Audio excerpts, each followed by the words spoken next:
All right. What's going on, everybody? How we doing?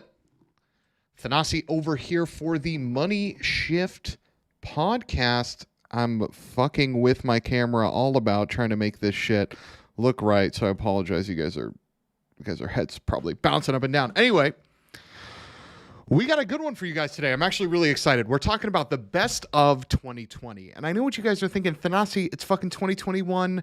Why the hell is this shit coming about now? Well, I'm going to tell you, because while everybody else is talking about 2021 and, you know, giving out best car of the year for 2021 and things like that, that shit doesn't make any fucking sense to me, by the way. Motor Trend coming out with best car of 2021, the E-Class.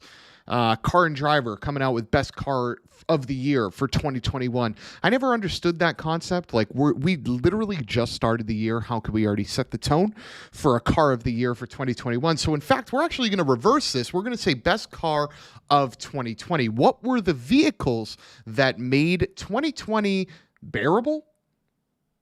Shall I say even good?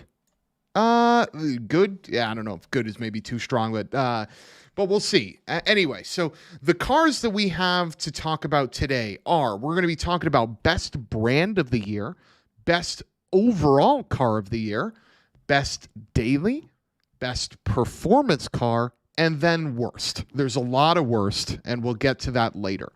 So I'm really excited to walk you guys through it. Spend a lot of time actually figuring out this list. It actually came down to the wire for a lot of these ones. So as some of you in the chat potentially know. So anyway, without further ado, let's get into some awards. Actually, there is going to be further ado. Sorry about that. Hold on, because we got to get the podcast started. Because the whole reason why this is a thing is because we're live streaming our podcast. So for those of you watching today, this will be available tomorrow on literally every streaming platform. So if you like Money Shift, you like what we're about, you like listening to us, and you just want to listen to us on your commute, on your drive, as you're working out, whatever the fuck, like whenever you listen to podcasts, if you want to listen to this beautiful voice, then find us anywhere you listen to podcast stuff, right? We're on Spotify, we're on iTunes, we're on anywhere, you name it, right? We're on all of it. So without further ado, I'm going to hit that record button and we're going to get this show on the road. Hello, everybody, and welcome to the Money Shift podcast. I am Thanasi, and today we are talking 2020 year in review for passenger cars only, right? So Money Shift has not had a best of 2020 episode. Usually we do these every year. And I'm really just excited to talk cars with you guys and talk about what I think are some of the best things to come out of 2020. Because for a year that was overall shit, for reasons we all know why. Like, I don't need to go into detail as to why this year fucking sucked for thousands, millions of people. There was a lot of good stuff in the car space. We got to see a lot of really good machines. So I'm here to talk to you about what my favorites were in each of these categories. But if you are watching on the live stream at home, on Facebook at Money Shift, or on YouTube at Money Shift, or even on Twitch at MoneyShift_, I want to hear in the chat what your favorites were for each of these categories. So again, we're going to be talking about best brand of the year, best daily driver of the year, and I'll talk about what my definitions of all of those are as we talk about them. We're also going to go over best performance car, best overall machine, so one of the most well-rounded cars that came out in 2020, and then we got a lot of worse. That'll be the fun stuff. We'll get to that at the end. But without further ado, let's get into what I think is the best brand of 2020 and why I think they are the best brand of 2020. So for me, the best brand of 2020 goes to none other than Hyundai. And I know, yikes, right? Money shifters, you guys are thinking about back to our best of episode from 2019, and you're like, Thanasi, like, are you just some corporate shill for Hyundai? Are you getting paid the big bucks by Hyundai in order to keep giving them accolades year after year? No, they just keep producing good stuff. And remember, this is a list that is based on the vehicles they introduced or showed us in 2020. So let's talk a little bit about the cars that are the reason as to why I'm giving Hyundai my nod as best brand of 2020. Nice little sip of turmeric tea there, you know what I mean? Okay, so it starts off with this guy right here. What you're looking at is the 2020 Veloster N, and while it might not appear revised to you, it actually is. Looking at this interior, they changed a ton. They gave it way better seats, better materials. They included a wet clutch dual clutch transmission, which is actually a really good unit to drive.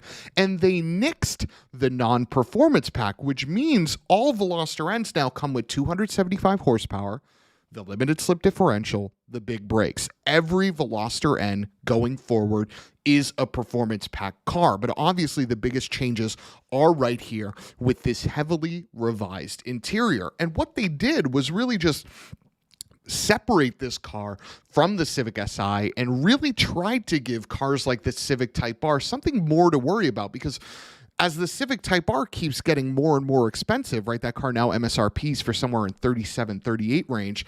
The fact that this thing now MSRPs at 32, I believe it is, 32, 33K for a brand new Veloster N, it's still an incredible value, even though it's way more than the 27K that it initially came in at when it first started on the market. Thanks, Ben, for the like on the stream. Appreciate that, buddy.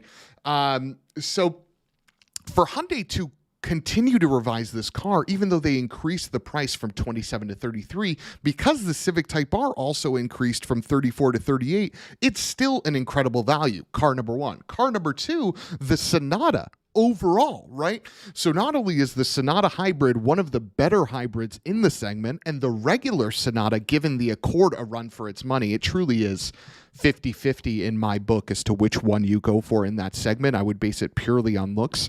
The Accord is phenomenal, but so is the Sonata. But Hyundai is also producing a Sonata N line, which you're looking at to my left here, or to my right. I have no awareness right now of what direction this is. If you're looking at me, it's to my right. But for me, it's to my left. Anyway, so they're also producing a Sonata N line, okay, which is a 275 plus horsepower sport sedan, right? In a world where everyone is getting rid of their sedans, their coupes, their whatever, Hyundai is doubling and in some instances tripling down in this market, right? They are continuing to produce vehicles. Brian says, stop it, Corolla hybrid all the way. You know, Toyota might have a chance to win it in 2021 with the Corolla GR and other vehicles, but for me right now, it definitely is Hyundai. Going into vehicle number 4, they previewed Hyundai's new Semi. Like, that thing, cool as shit. Unbelievable. Vehicle number 5, Elantra N. A car that will take it to the Jetta GLI in a segment that the Jetta really solely owns. I know the Civic Si exists and it is a really good machine, but the Jetta just does sell a little better than the Civic. And Hyundai is going to be introducing the Elantra N into this segment and giving it everything that makes the Veloster N great, but in sedan form, right? This is just another example of the brand taking a sedan and producing it, you know? Again, Ford stopped producing all of their vehicles except for the Mustang, but not Hyundai. They're making more models of the Sonata than ever before. They're making more models of the Elantra than ever before, and they're actually good machines. Like or hate the design of the Elantra, it is a good driver for what it is, right? It actually does provide some value in the segment as well. Moving on, they're continuing their investment in racing. What you're looking at to my right, we're going to play this fucking dance again. To my right, actually to my left, because I'm pointing left here, is the Elantra N TCR race car. The brand continues to invest in racing, whether that's touring car racing, where they produce not only the Elantra N, the Veloster N, and the i30N racing variants, but it's also in rally. It's also in Dakar. It's also in a lot of different things. Hyundai is just continuing to invest as a brand in not only the cars for the common person, okay, but the cars for the enthusiast like you and me, the person that wants that Elantra N performance car, the person that wants that Veloster N, right? Yeah, I'll just say over there, Brian, you're totally right. They're producing vehicles that we all want, and they're good, right? This Veloster N over there is a good machine. The interior is solid. The Elantra N will be a good machine. The Sonata N is a good machine, right? So not only are they producing vehicles that a lot of other companies are under indexing, but they're producing good machines. Ben asks, do you believe Hyundai is trying to expand too quickly? Now, that is a really good question, especially because last week we talked about how Nissan openly admitted to expanding too quickly, too fast. And because they did that, and because the sales didn't meet expectations, they weren't able to revise their cars. And now we have, a Titan that's 100 years old, or a Pathfinder Armada that's 1,000 years old, or a Frontier that's 10,000 years old, right? I think what Hyundai has going in its favor is that the cars that it's selling aren't new models necessarily, right? They've been producing the Veloster for a long time. They've had Sonatas out for decades. They've had Elantras out for years, Tucsons, things like that. But what they're doing is just really, really investing in making them good, and they're not cutting any of their models. So where Ford is cutting the Fusion or potentially converting it to an SUV, or Honda is cutting a Civic Coupe and cutting the Fit and cutting all this, Hyundai is just continuing to produce the big lineups that they've always had, only really introducing one car in the Palisade, right? Like that's only the brands other than the Ioniq line of vehicles, which is their electric line. Hyundai as this brand specifically only has introduced the Palisade in recent history. So they're just taking their existing lineup, fine-tuning that and improving it and making it better. And that is the reason why Hyundai is my brand of the year for 2020. And hey, there is actually a realistic chance that they could even win it in 2021, which would be a three-peat, and I would be a corporate shill for Hyundai. And as a result, I would demand Hyundai send me any and every bit of swag possible, because god damn it, I deserve it for the amount of fucking cars I've sold for them because of how good they are. But it truly is that. I wouldn't recommend these machines if they weren't actually that good. Brian agrees. He says the Telluride and Palisade are good-looking vehicles I would buy 100%, and you would be right to do so, because if I'm honest, there really isn't a good enough competitor from Toyota or Honda for those two, right? Honda has the Pilot, which is outdated at this point. That car has been around for a really long time. Toyota has the Highlander, which they recently revised, but it still doesn't come up to the Telluride and Palisade options, right? The only other realistic option that I would get instead of those two cars is from Mazda in the CX-9, right? So for Hyundai to produce cars that not only are good, but are segment leaders in a lot of the segments they operate in is what gave them the best of 2020 for me. So Hyundai on my end is the best of brand for 2020. Moving on, but as I move on, I want to hear what your best brands were in 2020. So post those in the chat. If you guys got those, I definitely want to hear them. Okay, so what do I think was the best performance car of 2020? Now, there were a lot of options that I could have chosen from, and I actually really struggled with this because so many good machines were released in the performance car department, and we'll go over some highlights of best of 2020 that wasn't listed here. But Kurt says Chevy. Yeah, we'll get to some Chevys in a little bit, but there were a lot of really great cars to choose from, but my mind kept going back to one. There was one specific machine that stood out to me as a vehicle that deserved best performance car from MoneyShift for 2020. And that vehicle is none other than the Shelby GT500.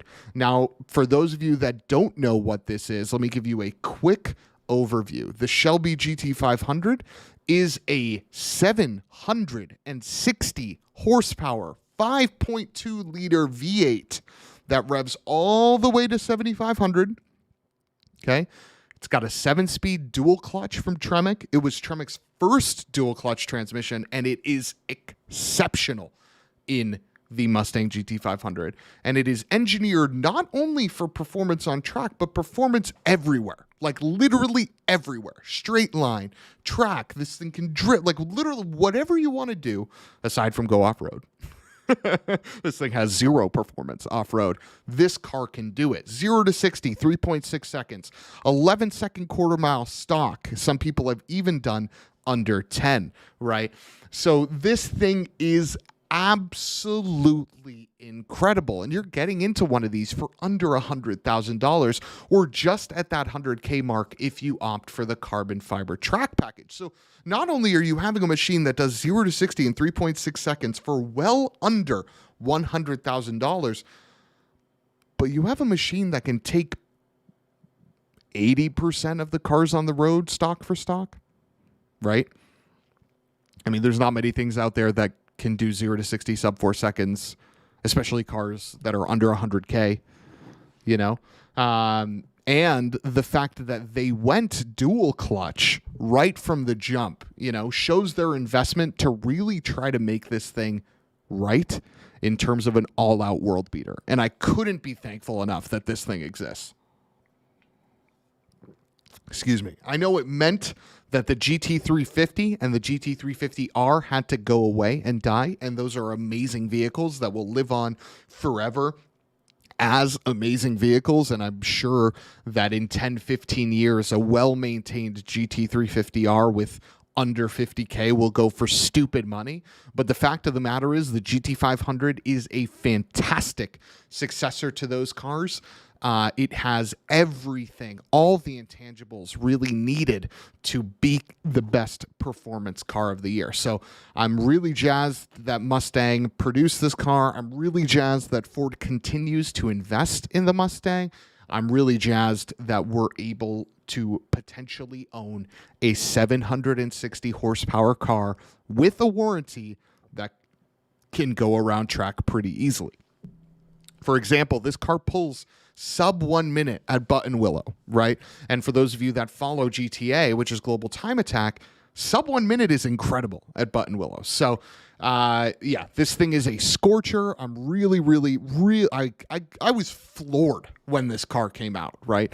I mean, can you think about where we were 5 years ago? Even 5 years ago, the Hellcat launches were like, wow, 700 horsepower is crazy, and like who can beat 700 horsepower from Dodge, you know?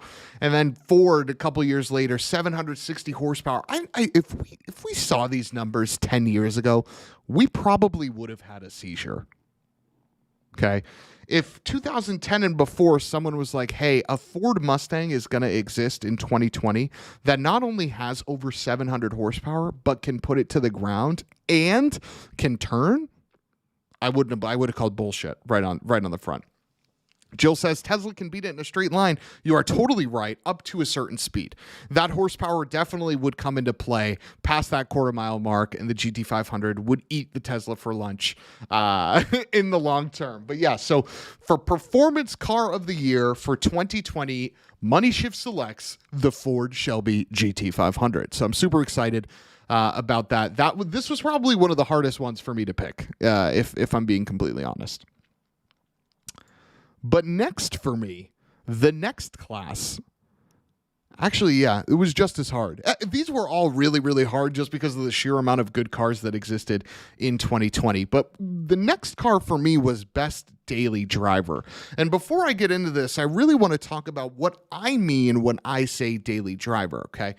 First off, it's well under $100,000 because as much as a Bentley Continental or Rolls-Royce Cullinan or Mercedes S-Class or whatever would probably make for a better machine daily comfort-wise, let's be real, like 250,000 or above, 100,000 or above, that's not what I would consider a daily driver to the masses. So number one is it had to be under $100,000. Number two was performance wasn't necessarily the main goal. There are definitely a lot of performance cars that are incredibly comfortable on the street. I'll point to cars like the Type R, cars like the GTI, things like that, cars that can get it done both on the street and on the track. This had to be something that was more than that, something that was more comfortable, definitely oriented towards luxury. And again, with all of these awards, it had to be something that was new for 2020. So without further ado, The best daily driver for the year for me is the Genesis GV80. And I know, the first thing that everyone's going to be saying is like, Thanasi, so many good cars came out in 2020. Why are you picking an SUV? And for those of you watching the stream right now, if you hit the like button, you share the stream, maybe I'll tell you. It helps us out pretty greatly over here. Continue to generate content. So if you guys haven't hit that like button yet and you're watching the stream, be sure to hit that right now. Just like Jill has, just like Brian has. Hit that like button. Thank you guys for tuning in. Appreciate it again. So the reason why I picked the Genesis GV80 is for a couple reasons. One, it is an incredibly luxurious machine. Two, it comes in at a fantastic price point. And three, would you just look at it? The Genesis GV80 is one of the best looking SUVs for sale on the market today. But for those of you that don't know a lot about this SUV, let me give you a quick refresher. So this car comes with two engines, a 2.5 liter and a 3.5 liter turbo engine. So you can either get the Turbo 4 or a twin turbo 6. This is a rear wheel drive first SUV that has an available all-wheel drive. Okay, both of the engines are great, but you obviously want that twin turbo 6-cylinder engine because not only will it give you all the power you need in a luxury car, because remember, luxury is about effortless speed, right? I say luxury cars don't accelerate, it's thrust, right? My Phaeton has a V8 in it. But the only reason why I like it is because there's a lot of torque there. It increases in speed effortlessly without the engine really using much effort, right? Which is what effortlessly means. This car was also selected by Car Driver for their 10 best list. It was a Motor Trend finalist for Car of the Year. There's no doubt that the Genesis GV80 is one of the best machines to come out of 2020. And thanks to its agile handling and really overall serene ride and luxurious ride, the GV80 earns the title for Best Daily Driver of 2020. And it doesn't hurt that it has green leather interior. Doesn't hurt. And remember, this thing comes in at a base price of $49,000 and punches to vehicles like the X5 and like the Mercedes GLE, which, let's see what those sticker at, because I have a feeling it's a big difference. Hold on one second. I know I should have probably had this beforehand, but that's okay. So, not everything is perfect here. Yeah, okay. So the base X5 retails for $59,000. So the Genesis GV80 undercuts the X5 by $10,000, which was a ploy Lexus did, if you don't remember, when they first launched. Every Lexus vehicle undercut its competition by a pretty dramatic amount, and that was a ploy by the brand to gain market share. Now Lexuses are one-to-one pretty much with everything they're offered against, but the vehicles they first produced were the most engineered and actually were the cheapest. The original LS400 is one of the best vehicles of all time, and it was one of the cheaper luxury sedans at that period, right? And the Genesis GV80 promises to be a similar thing in the SUV segment, and it is why it gets the Best Daily Driver Award. So moving on to my best overall vehicle of 2020, this one was really, really tough too. I keep saying it because it's just true. Like, there were a lot of really good machines in 2020, but my best car for 2020, my best overall car, is a car that had to be able to do a lot of things right. So not only could it be a car that could be considered for the best daily driver, but it had to be a car that could be considered for best performance car as well. And this car does just that.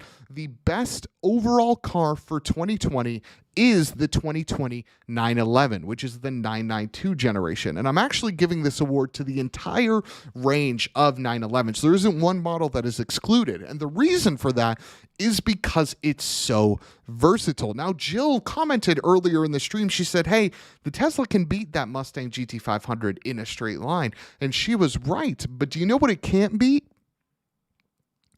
A 992 911 Turbo. Why? Because a 992 911 Turbo does 0 to 60 in 2.2 seconds, right? This is an internal combustion engine car that has the acceleration of an electric car, okay? And then you can scale that back to the base 911. Those do 0 to 60 in around 4 seconds as well. And for 2020, you can get the 911 in a standard, as seen to my left, or over there, as Brian noted earlier. A 7-speed manual is available in the 992 911. This is a car that is comfortable enough to be the best daily of the year, but it is fast enough to be the best performance car of the year. It is true. It is cliche. Everyone talks about how great the 911 is, but it's for a reason. The car is just that good. If you guys have not driven a Porsche of any variety, 996, 7, 1, 2, go out there and drive one. They truly are one of the better machines. And when producing every generation of 911, it is incredibly difficult because you're building on a vehicle that is so great. But Porsche managed to do that. When they created the 992 911, they created a vehicle that, for all intents and purposes, is better in every respect to the 991. It looks better. It's faster. It has more features. It has more comfort. It has more performance. Like, in every way, shape, or form, they improved on a car that, for all measures, was one of the best cars available on the road today. And that's in every form. Whether you get a base Carrera, whether you get a Carrera S like you see over there, or whether you get a turbo or the new GT3, you literally cannot go wrong with a new 911. And that is why the 992 911 is my pick for best overall car of 2020. It's just that good. And it's good to look at as well. I'll let that slideshow play for a little bit as I sip some of my tea. Oh, yeah, that's good. That's good. All right. Without further ado, let's talk about some of the cars that we didn't mention before we get into the bad. Because as I denoted before, there was a lot of good machines to come out of 2020, which is what made this list so hard. So here are the vehicles that I didn't mention that were really, really good in 2020. Okay, we're going to start with the next car on here. For those of you watching the live stream, you got a teaser of one of the vehicles that I'm going to be listening about, but it is the Genesis G80. So Genesis is constantly expanding and constantly reintroducing their models as the years go on. And the Genesis G80 was due for a complete facelift. It had been a car that had been a carryover from the Hyundai brand, and it just really deserved something new. So Genesis redid that car. They made it look absolutely mega. They gave it a fantastic interior, wonderful drivetrain, and it definitely came to play in 2020. Another car that came to play in 2020 was the Polestar 1 with a crazy drivetrain that this car has, immense technology, unbelievable amount of tech in this car, and looks that literally could kill. I think the Polestar 1 was one of the best looking vehicles that not only was released this year, but has been released in the last decade. The Polestar 1 is gorgeous, and it'll look good till the end of time. One of the next cars is the Yaris GR. I think one of the best things and one of the most frustrating things about the Yaris GR is that Toyota produced this thing fully. They created the car themselves, and they produced one of the best cars that people have seen for a really long time. And the reason why I didn't include this car really as a contender in any of the categories that I picked was because it's not available to us here in the States. This car is only available in Europe and Asia, which is a shame because Toyota made an absolute gem. It really is that good, guys. I don't know if you guys have had the pleasure of seeing reviews for the Toyota Yaris GR, but it is really, really, really good. Jill says the Model S gets 0 to 60 in 2.3 seconds for $70K. Jill, I'm sure if you check out the Tesla website, you'll see that the $70K Tesla isn't the one that does. Is it the one that does 0 to 60? Let's see right now. Stop real quick, and we're going to check. We're going to go to Tesla's website. I'm going to hit the Model S, and we're going to see which model gets the speed, gets the money. Hold on right now. Let's check it out. Order. Yeah, why not? We can order a Tesla because it's, 2021 and we can order cars online now. Okay, yeah, so the $70,000 car, Jill, does 0 to 60 in 3.7 seconds. If you want to get the one that does 0 to 60 in 2, you have to be spending $92,000 at least. So I know the Turbo S is a little more expensive, but the $100,000 Model S is the one you're going to need to hit a 0 to 60 in remotely the same ballpark. But anyway, going back to the Yaris GR, I think the best and worst thing about it was that Toyota made it 100%. It showed us that they can make a beautiful car, and it made the Supra even more frustrating. Another car that came out in 2020 that was unbelievable was Porsche's first attempt at creating an all-electric machine.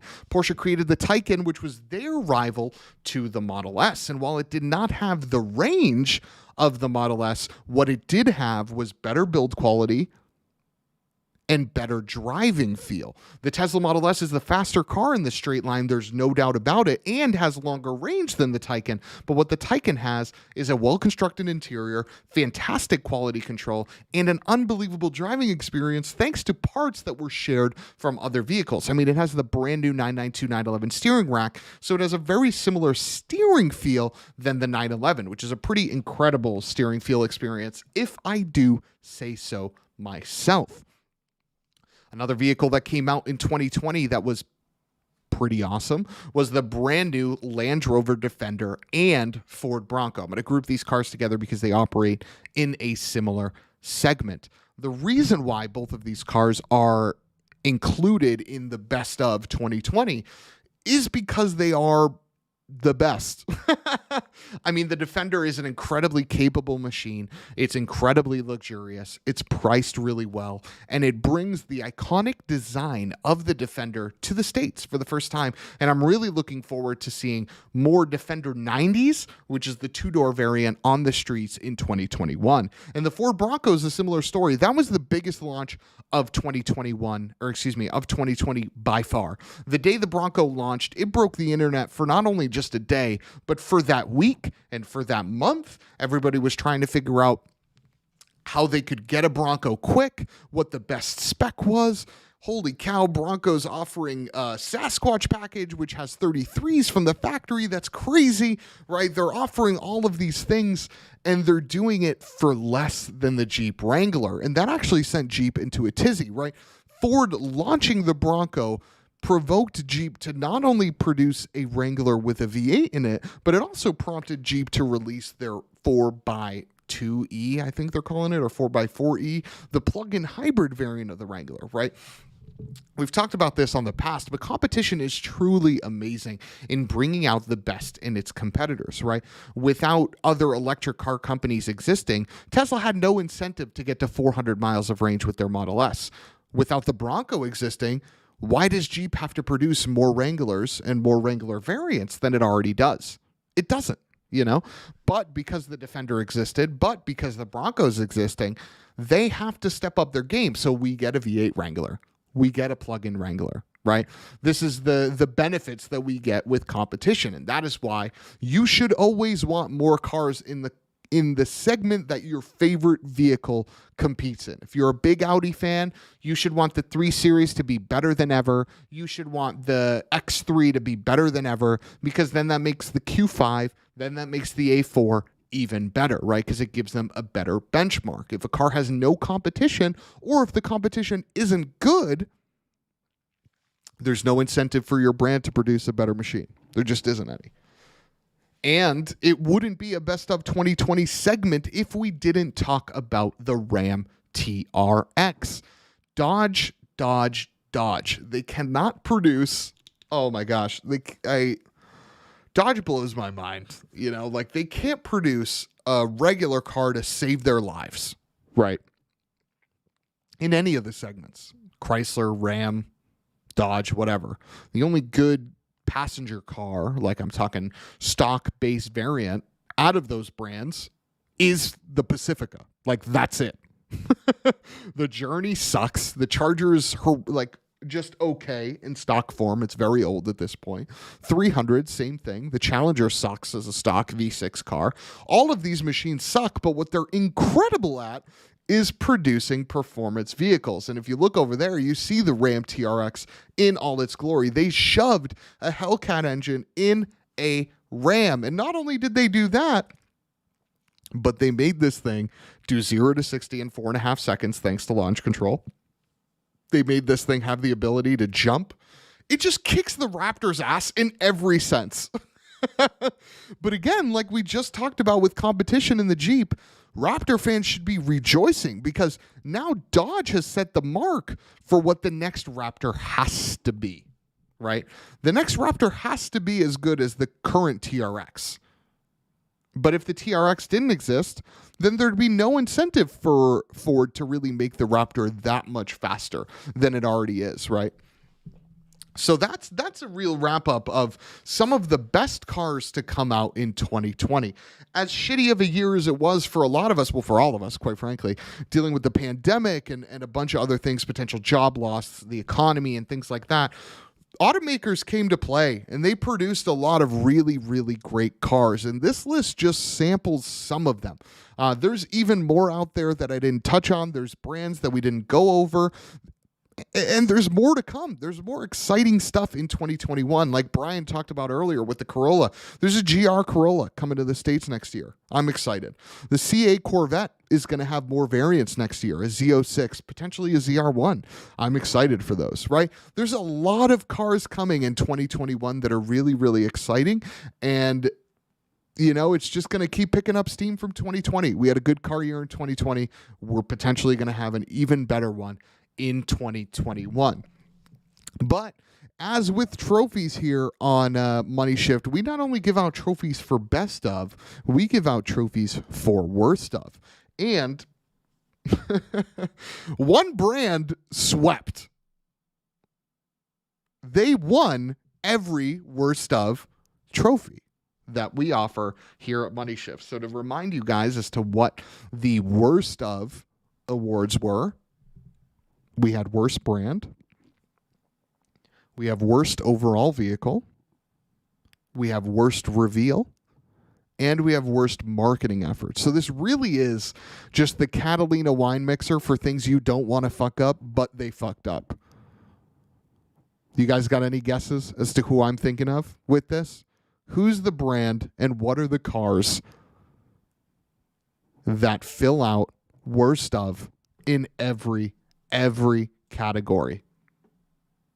I'll give you guys a second. I don't know. I think it's pretty obvious for me, but yeah. For those of you on the podcast in the car thinking about it, you know already what I'm thinking of.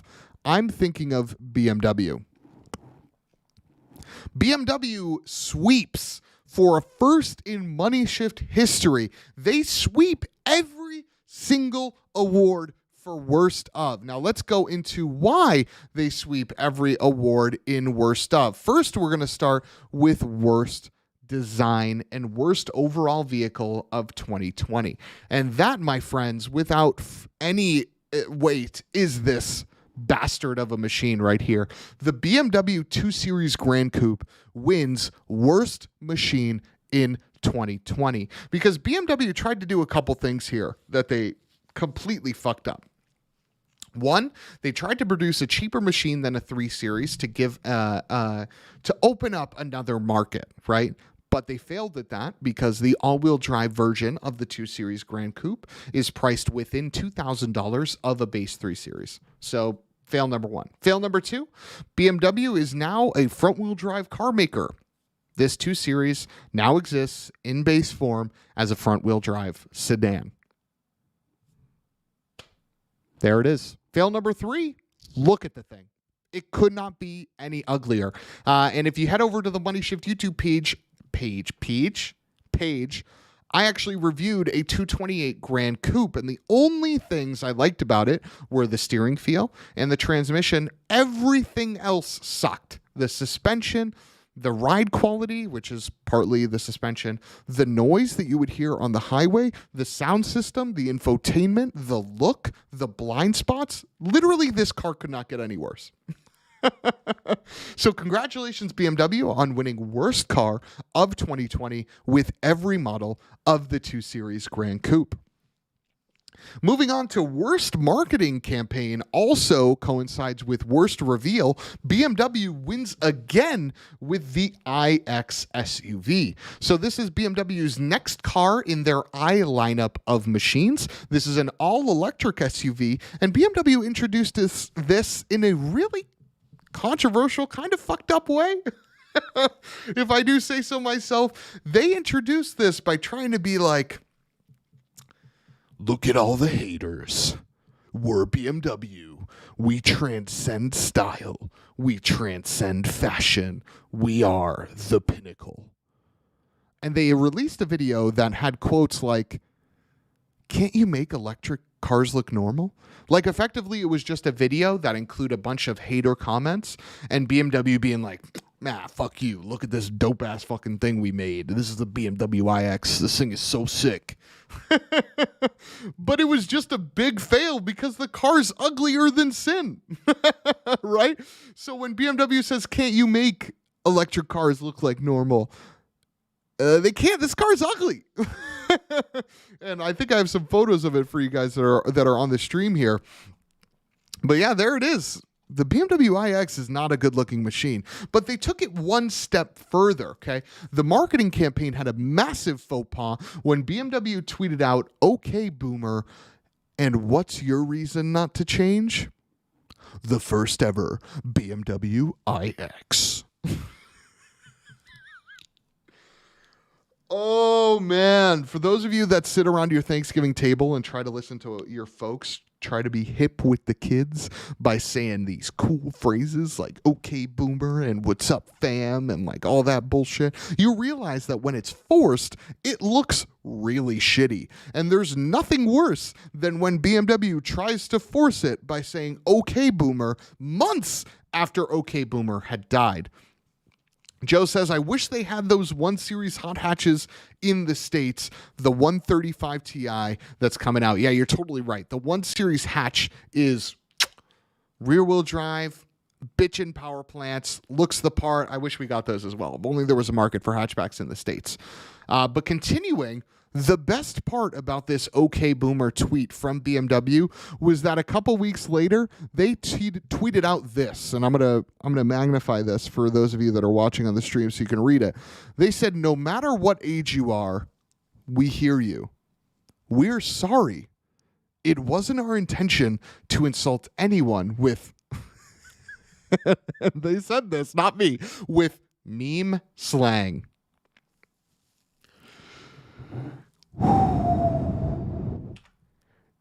Yikes. Meme slang? That's what we're calling OK Boomer? Meme slang? I don't know, you could have just said a phrase. You didn't have to date yourself even more by saying something like meme slang. Anyway, they continue to say the way into the new world of mobility is bumpy, but we hope you join us on that journey. Oh, man. Is there anything worse than that, right? Like, not only did you have to come back with your tail between your legs, but you had to date yourself even further by saying, sorry, we didn't mean to offend you with meme slang. And then you also had to say, you know what? Like, the key to the future can be a little bit bumpy, i.e. they're not at all admitting that potentially they fucked up with the design, which I know is like a tough thing to do, but it's fine to say like, hey, our design choice, a little bit jarring. We're going to go back to the drawing board. We're going to figure this out, okay? And the worst overall brand in 2020, without further ado, for the last award in the 2020 Best and Worst of here at MoneyShift is none other than BMW. BMW sweeps with the worst vehicle in the 2 Series Grand Coupe and the worst reveal and marketing efforts with the BMW iX, and they also win worst brand of the year. They produced atrocities like the new M3 and M4 that are right over there with the massive grille when they did not need to do that, okay? They didn't. And for those of you telling me that, hey, well, how are they going to know that design was not going to be liked? Who could have told them that, you know, grills from the bumper all the way up to the windscreen would look bad. How would they know unless they launched it? Well, I'll tell you, when it was leaked, maybe like 6 or 7 months. Actually, I think it was even further. When it was leaked before the car came out, no one liked it. Like literally no one. No one said, hey, I kind of like that design. It's very, it's different. It's edgy. It's nice. It's fresh. It looks good. Like no one said that, right? And if I'm BMW, okay, and I'm looking at user feedback and I'm looking at automotive industry feedback, I say to myself, oh, yeah, maybe that design isn't the best. We should just change the front bumper, because that's literally the only problem with the car, right? Like the 3 Series and 4 Series, the 3 Series coupe, the 3 Series sedan shape is really, really nice. I actually don't like the 4 Series shape at all. I think it's proportioned really weird. I think a lot of the fender lines are weird. It makes wheels look different sizes. Jason Camisa actually did a great write-up on the design and why it's shitty, but it's not a really good-looking car, But the 3 Series sedan is a good-looking car, and they royally messed it up with that bumper. So they easily could have gone back to the drawing board and fixed that. Luckily for us in the automotive world, there is such thing as an aftermarket where revised bumpers can exist, and they will exist. A company called Prior Designs is coming out with one that will solve this, but it looks horrendous. Yeah, Joe puts it correctly as well. He says it's sporty, sharp styling with 2 large gaping holes. It just looks very out of place. You're totally right. And they try to pass this bullshit like it's heritage. But if you look at the old BMW 700 series that this grille design is like very loosely based on, that's very skinny. And it fits with the overall proportion of the car. And that car wasn't actually really good looking either. So it's not like they're copying a design from a car that looked the part. That car kind of looked like shit too. But another thing they produced was a facelifted 7 Series with bigger grills than we've ever seen. Right? BMW just cannot win. They produce cars like the Grand Coupe, cars like the M3, cars like the M4, cars like the 4 Series overall with a big schnoz, right? They just did not have an amazing year. But in addition to that, they also pulled out of another form of motorsport. BMW is no longer competing in Formula E. Next year will be the brand's last year in Formula E. And they're giving up after only 7 years. Which is pretty interesting, especially as the years go on. Formula E gets better and better, right? But their ego knows no bounds. Okay, I'm going to read you a quick snippet from BMW Motorsports is goodbye to the Formula E tournament. Jesus Christ, what is this, Hunger Games? Anyway, they say, as a partner from the word go, BMW has been instrumental in the success story of Formula E. Well, that's super humble. BMW thinks that they've exhausted the opportunity for the team of technology transfer in the competitive environment of Formula E, which is to say that they don't think that there's anything more that they can do to both increase the performance of Formula E, but as well as take away some of that technology and bring it to their cars on the road. And I think that's super lame. The series of Formula E is constantly evolving, so in 2 years, it's going to look drastically different than it looks today. So for the brand to just jump out like that by saying, hey, we got everything we needed, we're good.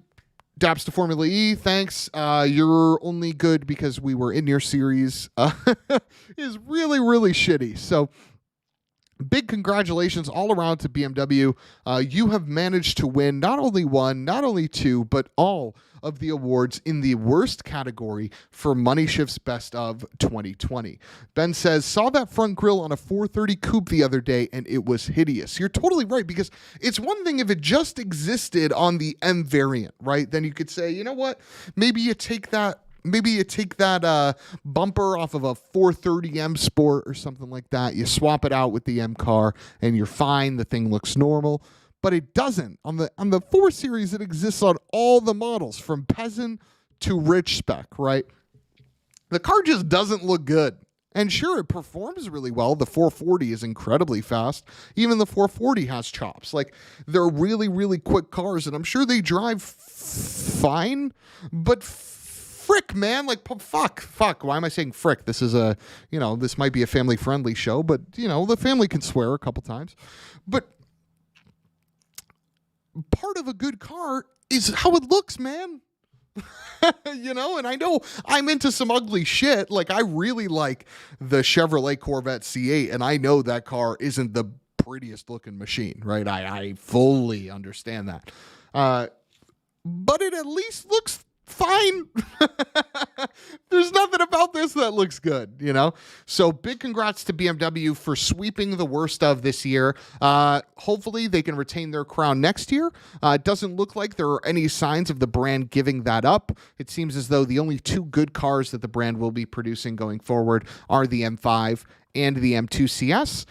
So who knows? Maybe there's luck that it'll continue that crown. Joe says they will redesign once they get their sales numbers in 2 to 3 years.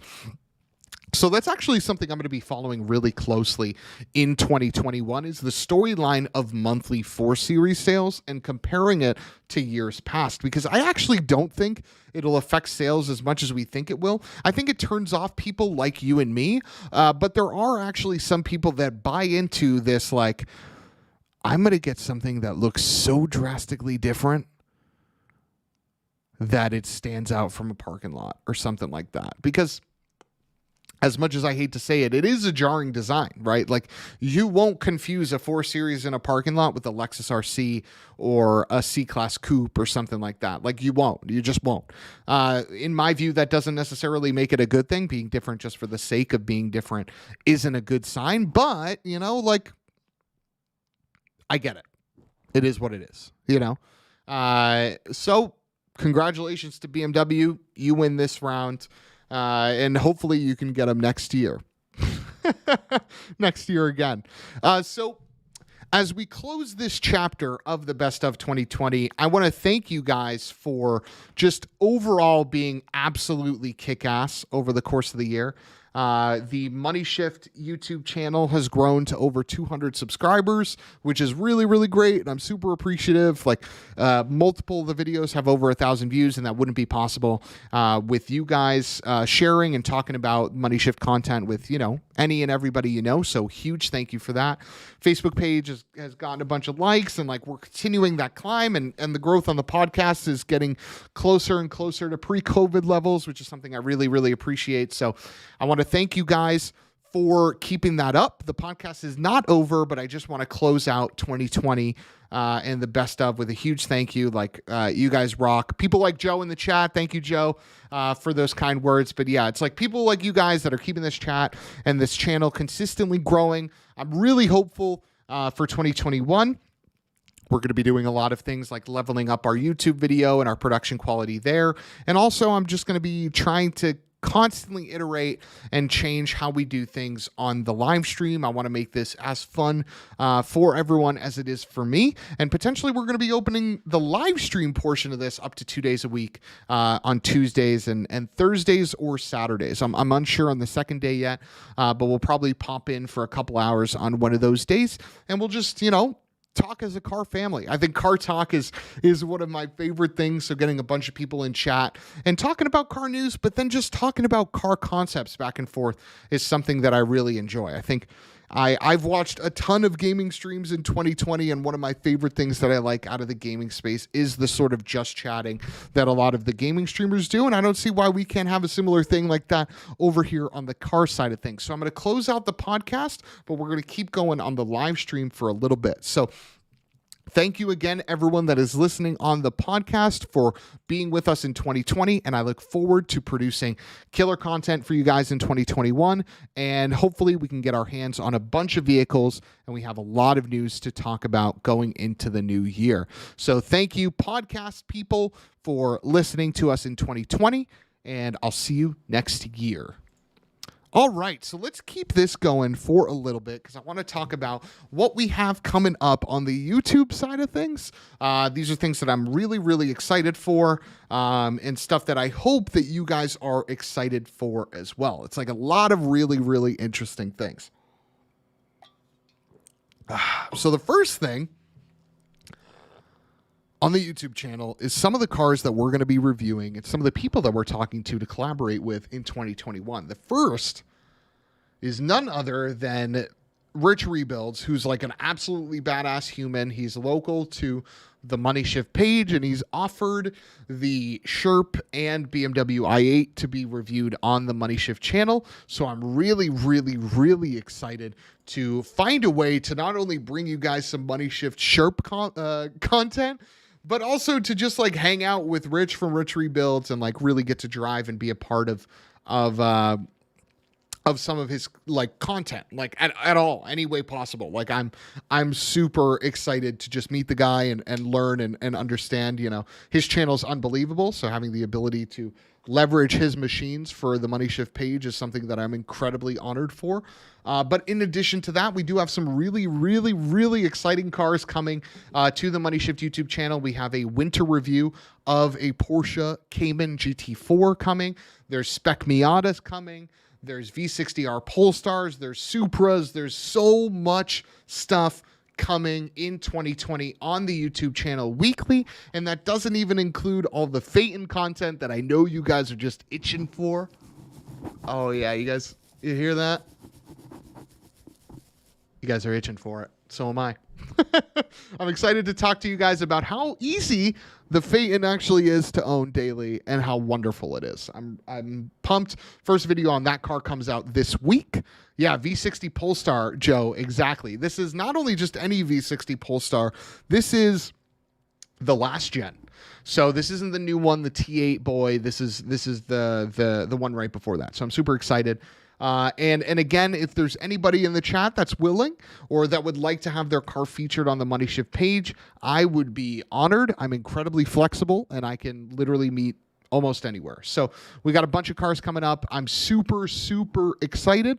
If there's any content that you guys would like that's car related that we can either talk about on stream or off stream, please let me know. Like, this channel is entirely car related. It's entirely car stream related. And I just want to talk to you guys all day about cars. Like, that's literally my goal. And that's my goal for the MoneyShift channel come 2020, or Jesus Christ, come 2021. So we're going to be talking about track day stuff together. We're going to be talking about, what the fuck else? Holy shit. Track day stuff, which is a bunch. Nico and I are going to be going to a lot of track day stuff as well as a lot of friends in the future with the K-Swap Civic. We're going to be doing a lot of car reviews. Ben says I have an 06 V70R. If you want a comparison between new and old, that would be freaking rad. I don't know if Nico had the chance to share this with you. There is a Seafoam Green V70R for sale locally, which for those of you that don't know, that is the sky. I don't know what's the best way to describe Seafoam Green. Ben, if you know, like I'm curious how you would describe that color to someone that doesn't know it, but it's one of the rarest colors in the V70R and they want like $24K for it, which is insane. Like actual insanity to command that price for a V70R. Also, I do want to talk about one car that I completely forgot about when we spoke last week about vehicles from 1996 that would be available for import in 2021.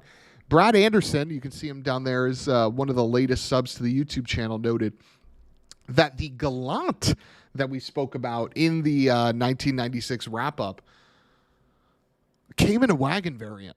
I think it was called the Legnum. Let me look it up right now. Mitsubishi Galant Legnum. Actually, let's do this. Let me open this up. We're going to add some window capture. Add a new source. Nope. Nope. Nope. Nope. Nope. Maybe this won't work. Why do I have Internet Explorer? Anyway, this thing. Check this out. The Legnum VR4. Holy shit, I'm using Bing in 2021. Look at this thing. How fucking cool is this? And this came out in 1996. So available for import is a twin-turbo V6 all-wheel drive Galant. Look at that thing. That thing's badass as fuck. So I'm really excited for that. But actually, something I wanted to talk to you guys about is there's a lot of European cars that are underserved. Is that content that you're looking for? Is that something you want to learn more about? Do you guys want to know about Euro stuff? Because I know the JDM scene is really, really popular, right? Like, people want to know that I can bring in a Galant VR4. People want to know that the Nissan Stagia, whatever the fuck, is now legal because they produced them in 1996, which was effectively the Skyline sedan, right? Like, people want to know that stuff. But do people want to know that in 1996, Alfa also made a 140 Twin Spark, which was a hot hatch that, like, everyone should want, like, it looks sick. Like, do people care about that shit? I don't know. Like, let me know. Just, like, that's something I'm curious about, because I really, really do love talking about Alpha Euro stuff in general, because I think that sort of community is really underserved in the car world. I think the JDM stuff gets a lot of attention, but what doesn't is the Euro stuff. So I love talking about that stuff.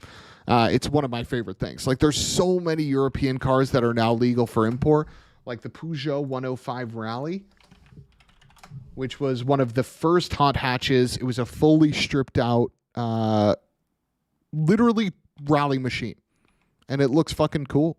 These were everywhere in Greece in the late 90s. The 105, not the Rally in particular. Those were harder to find, but they're really, really, really, really cool. Big fan of those. Another car that is now also legal for import is the Clio Williams, which, if you guys don't know about this car, you definitely should. This car was designed with Williams, which is the Formula One arm for Renault at the time. This is a homologation rally car. It's a screaming front-wheel drive little hot hatch that only came with blue and gold. So Subaru was not the only person to do blue and gold. Renault also did something similar. Ben says, me and Nico talked about it the other day. Excuse me, a little overpriced, but that's what he got it for on bat a couple months prior. Aha! So he has buyer's remorse, and he's trying to get rid of it for the same price. Gotta love that shit. That stuff is really, really awesome. But yeah, there are so many really, really good German cars and English cars. The Fiesta XR2 is another one of them that's just a solid machine that's now legal for import, or will be legal soon, depending on the model year you want. So maybe I'll start doing that. Fuck it. Yeah, I'm going to start talking about European cars. So next week, I'm going to focus on European vehicles in 1996 that are legal for import that, maybe you just don't know about, but you should. And yeah, we'll continue the good content. Hopefully there's going to be a lot of news in this coming week. I think there will be, based on the stuff that I've already posted, which, if you guys aren't following the MoneyShift channel already on on Facebook, or on Instagram, you definitely should, because a lot of news has come out recently. Like, literally in the past 2 days, there's been a lot of stuff that's come out on news. So I'll try to pull that stuff up. Maybe we can quickly talk about it. Why? Oh, there we go. Ha. Yeah, so this thing. You guys see this shit? This is the Singer ACS. You guys seen this yet today? If you don't have your head under a rock, then you've probably already seen it. But effectively what it is there's one person, literally one person, commissioned for both of these cars to exist. But that one person wanted the ultimate example of what a Rally 911 could look like, and they wanted it in two forms. So the white one is a more off-road rally, so it can take place in dirt, sand, mud, snow, whatever the fuck. And the red one is a tarmac spec rally car, which is sick. But these things have 460 horsepower, 420 pound-feet of torque, twin-turbo 3.6-liter air-cooled engine. Singer actually consulted Tuttle for this car, and Richard is the guy not only behind a bunch of racing Porsches, he's been building modified Porsches for decades now, but he's also the guy behind the 22B STI rally car, the ProDrive one, the one that you know and love. He literally built that car in his shed which if you want an episode on that, go listen to Chris Harris Collecting Cars, the Richard Tuttle episode. It's incredible that he built all those rally cars for Pro Drive in like a garage, in just like a regular garage. But yeah, he combined with Singer to create these rally cars. This one right here has 8 dampers that allow it to have incredible long travel for the suspension. You can see 2 of them right there. But yeah, this is like insanely mega machine. Let's see if I can make this screen any bigger for you guys. Yeah, huge. Look at that thing, diesel. And I thought it was really, really funny that in Porsche's announcement for this car, they pretty much said, hey, let me tell you, if you want one of these, the owner, he okayed it. Like he said, yeah, like you can sell those to the public. But in terms of price, they said, nope. They're not going to say a price because let's be honest, if you want one of these things and you're like literally like seriously asking, you got to be able to afford it, right? Ben says, Volvo lists the color as flash green metallic, but it's like a light blue with a shade of green. That's a good way to say it, for sure. Definitely the right way. Another thing that came up today was Toyota released when they're going to be showing their hypercar race car in the Le Mans class. So this is the Toyota GR. There it is right there. That was it at the Le Mans this year. And these are the details. Thing weighs 2,200 pounds. It's going to have 680 horsepower. It's going to be 4-wheel drive, and it's coming the 15th of January. So I'm super stoked for that. And then lastly, this thing was listed for sale. If you guys didn't see this. This is an incredible story, Le Mans related. But this car was actually commissioned to compete in Le Mans. So someone brought this guy a Carrera GT and they said, hey, here's almost $300,000. Convert my street legal Carrera GT into a race car. He did that and it was ready to compete for Le Mans. And then, the WEC changed the rules and now the car can no longer compete. Get fucked. But such is life. It is what it is. But without further ado, my friends, this stream has been fantastic. I do appreciate you guys joining. Shout out to Ben. Shout out to Joe. Shout out to Jill. Shout out to Brian. Shout out to everybody in the chat that commented, that was along for the ride, that shot the stream a like, that shared it, that follows the page now. We appreciate that. We've swapped to gaming video creators so that we can include the follow button on our Facebook feed so that you guys are notified whenever we go live. So super excited to continue to grow the stream that way. Just good things to come for 2021. So thanks everybody for joining. I will see you